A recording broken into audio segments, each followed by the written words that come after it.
Yan, good morning guys. Tapos tayo ngayon ng fourth quarter.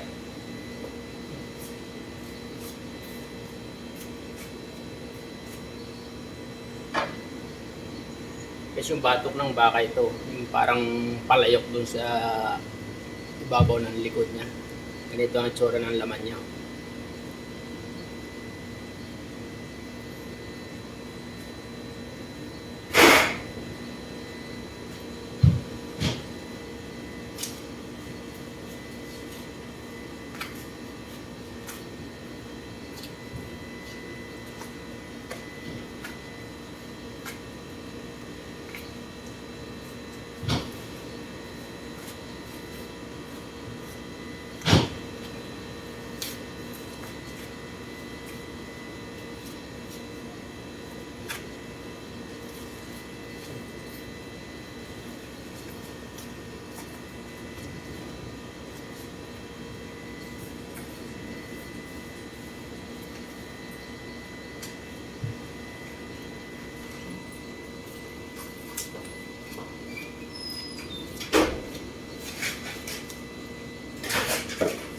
Ito naman guys yung brisket.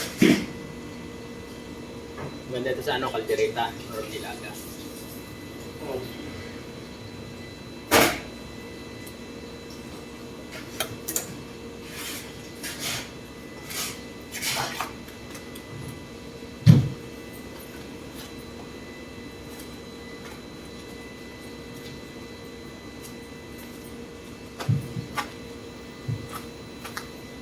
Ito pala naman guys yung shoulder blade.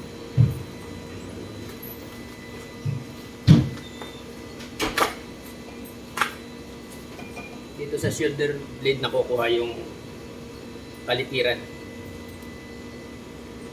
Saka nandito na rin yung karugong rin yung shank. Meron din pinaka patros. Saka yung penchy na maliit na rin.